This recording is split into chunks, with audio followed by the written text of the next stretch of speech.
Good morning friends. जय जगन्नाथ। आज गोटे नुआ फ्रेश ब्लॉग को आपण मानकु बहुत बहुत स्वागत। आपण मानकु जदि मो वीडियो बहुत भल लगुए ताले लाइक शेयर सब्सक्राइब करने को जमा भी भूलेनि। चलतु आज मो दिन जाक केमती कौन काटिली से विषय में देखिए। किचन को जाइए मुझे चाह करदेली पीवाई सहित टे ब्रेड सेकिदेली चाहे बुड़े खायापी।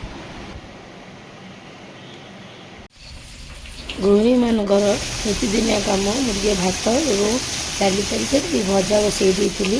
झील खाई पुणी स्कूल जीव से कलरा आलू भजा आ भात डाली आग फास्ट कर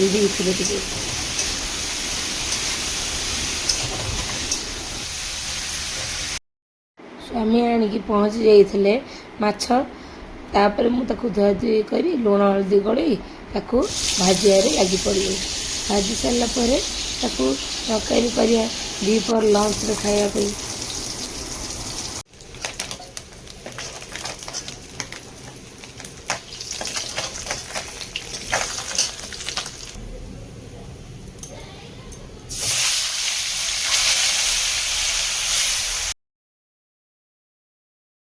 दीपर टिके गरम हो आज भात पखाड़ी माछ भजा कलर आलू भजा पाग जग काकुड़ी लगे स्कूल फेरला बेलू तार इच्छा मोमो खायापी। ता बाबा मना करते मोमो खाइबुनि मैदा जिनस देहपाई भल नहीं। तथापि से जिद कर बाबा तापे भेज मोमो नहीं आसी तेणु से मोमो को बसिकी धुआ धुई आग्रह सहित बसिकी खाइला।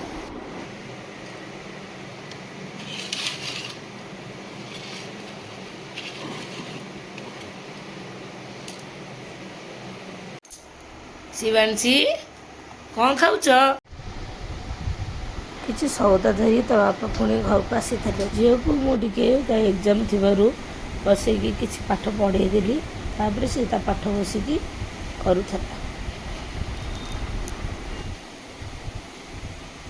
राति पे मु किचन को जाई रुटी आ बैगण आ जन्नी आलू पकई पियाज दे किसी भजा कली रात समस्ते खियापिया करेंगे।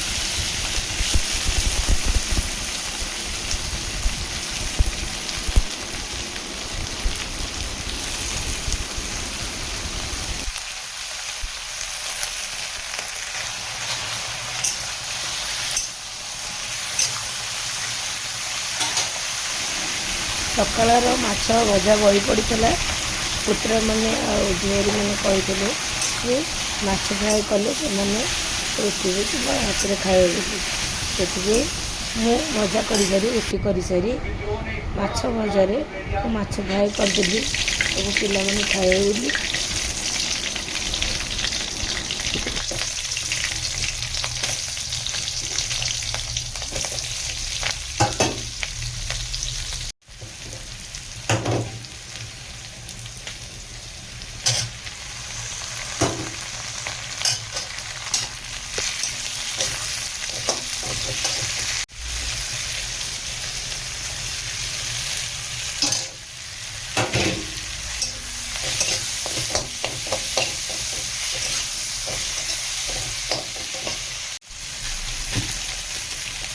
तापर रातिर डिनर समस्ते बस एकाठी करगलु। और आपण मानू जदि मो वीडियोटी भल लगुए तेल लाइक शेयर कमेंट करने को भूलें।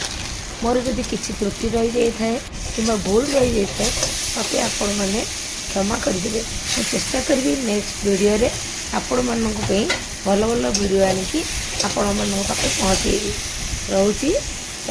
जय जगन्नाथ। नमस्कार।